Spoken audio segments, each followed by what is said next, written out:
नमस्कार दोस्तों, हम आपका स्वागत करते हैं। आशा करते हैं कि आप अच्छे होंगे घरों में और अपनी तैयारी लगातार जारी रख रहे होंगे।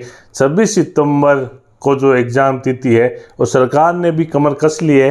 जो आज की बड़ी अपडेट है कि रिजल्ट की आज सरकार ने बड़ी बात की है और इधर शिक्षा मंत्री जी क्या कह रहे हैं, बोर्ड अध्यक्ष क्या अजमेर में क्या चल रहा है, इसकी सारी चर्चा मैं इस वीडियो में करूँगा। तो दोस्तों, अगर आपको वीडियो पसंद आए तो लाइक और शेयर करना। सबसे पहले आप इस वीडियो को लाइक ज़रूर कर दो। जितने लाइक मिलता है और जितना आपका प्यार मिलता है, जितना मेरी टीम मोटिवेट होती है और आपको जितनी खबर, ऑथेंटिक खबर स्कूल में जाने के बाद जो मेरे को समय मिलता है, मैं ऑथेंटिक खबरें इकट्ठी करके और आपके लिए शाम को एक वीडियो बनाता हूँ इस प्रकार से कि किसी प्रकार से मेरा रीट का बेरोजगार भाई किसी प्रकार से परेशान न हो। आज इसी कड़ी में कुछ प्रमुख खबरें निकल के आई है जो मैं चर्चा करूंगा। सबसे पहले रीट परीक्षा। दोस्तों, रीट परीक्षा तीसरी लहर।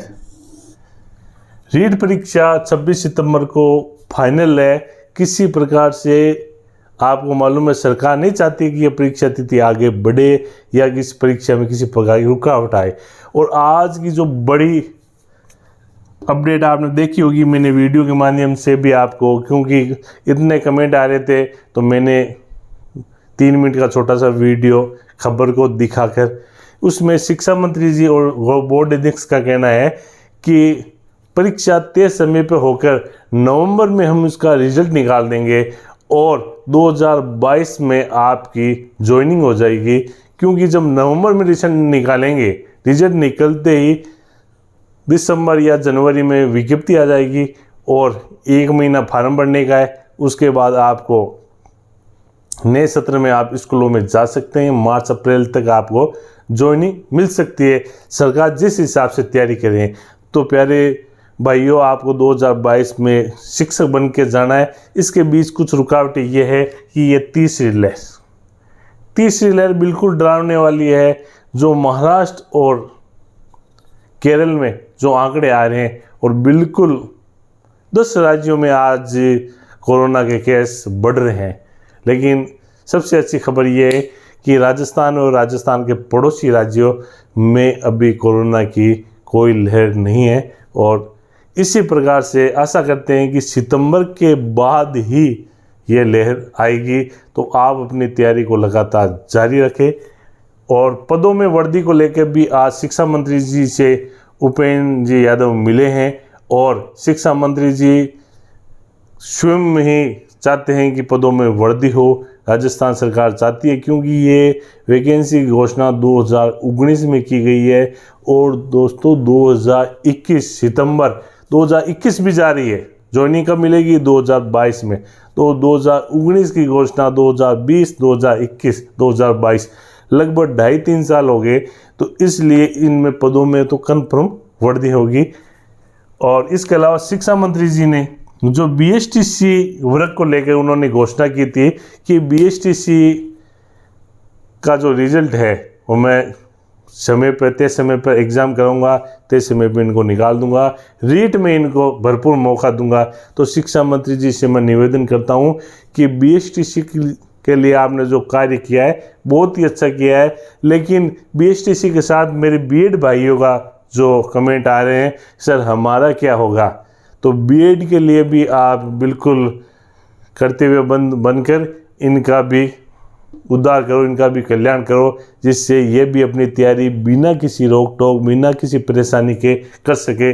मैं इस चैनल के माध्यम से शिक्षा मंत्री जी और मुख्यमंत्री जी को निवेदन करता हूं कि इन बेरोजगारों को जल्दी ही राहत दे और इंटर्नशिप की अवधि और इंटर्नशिप को भी समाप्त करे, जिससे इन भाइयों का कुछ भला हो। दोस्तों, BSTC और बीएड का ये मामला। इसके अलावा जो प्रमाण पत्र की 2018 की वैधता को लेकर आज बड़ी अपडेट भी आई है।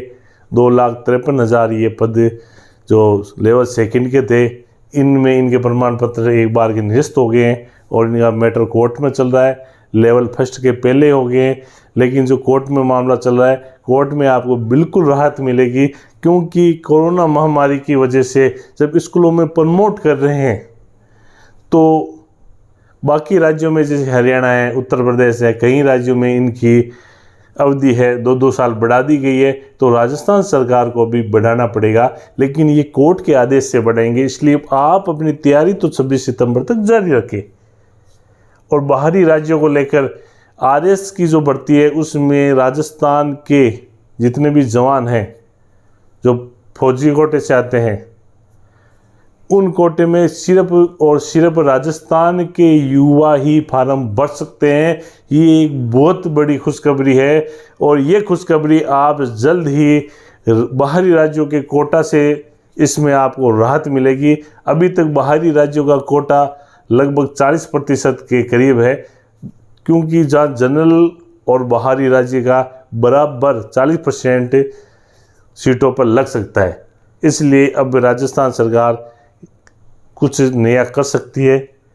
इसके अलावा लगातार कॉल कमेंट आ रहे हैं कि सर मैंने कहा ना आपको कि अब समय आ गया है, समय बचा है कम, तो आप टेस्ट देने का प्रयास करो। जितना एक पेपर तो टेस्ट का डेली दो, क्योंकि टेस्ट के बारे में मैंने आपको पहले भी बताया था। टेस्ट में क्या होता है कि जैसे आप टेस्ट देते हो तो आप में एक घबराहट आती है, आते हुए आपको क्वेश्चन गलत करते हो, आप आंसर सही नहीं दे पाते हो, और जो तय समय है उन तय समय में आप पेपर नहीं कर पाते हो, आपकी घबराहट होती है और जो भी परेशानी होती है, जो आपका विवेक खत्म हो जाता है। लेकिन आप लगातार टेस्ट देने से एक बार जब परीक्षा में आप बैठोगे तो बिल्कुल सहज आपको अनुभूति होगी, और उस अनुभूति से आपका सिलेक्शन होने का, क्योंकि जैसे अपन बाइक चलाते हैं या 4 व्हीलर चलाते हैं, आपको आता है चलाना, लेकिन जब आप डेली चलाते हो तो उसके बाद आपको उसमें जैसी परिस्थिति आती है उससे आप समायोजन कर लेते हो, मनोविज्ञान में आप पढ़ते हो। उसी प्रकार अगर टेस्ट दोगे तो आप पेपर को समायोजन कर पाओगे, और पेपर में जो गलतियाँ होती है, जो मेरिट में किनारे में रहते हैं, उन किनारे में रहने वाले जो बच्चे हैं उनके लिए सबसे बढ़िया है टेस्ट देना। और टेस्ट कहाँ से दे ऑथेंटिक, तो इसके लिए एक नोट्स घर ऐप है, उसको डाउनलोड कर ले आप, और उस ऐप में आप अपनी तैयारी को परख सकते हैं, जिससे आपका सिलेक्शन हो। आशा करते हैं ये वीडियो आपको पसंद आया होगा। पसंद आया तो लाइक और शेयर करें, चैनल को सब्सक्राइब करना मत भूलें, क्योंकि आपका जो सब्सक्राइब करते हो और जो आप प्यार दिखा रहे हो, उस प्यार से ही हमारी टीम मोटिवेट होकर आपके लिए प्रयास करें। अब मैं वीडियो से विदा ले रहा हूँ। जय हिंद, जय भारत, वंदे मातरम।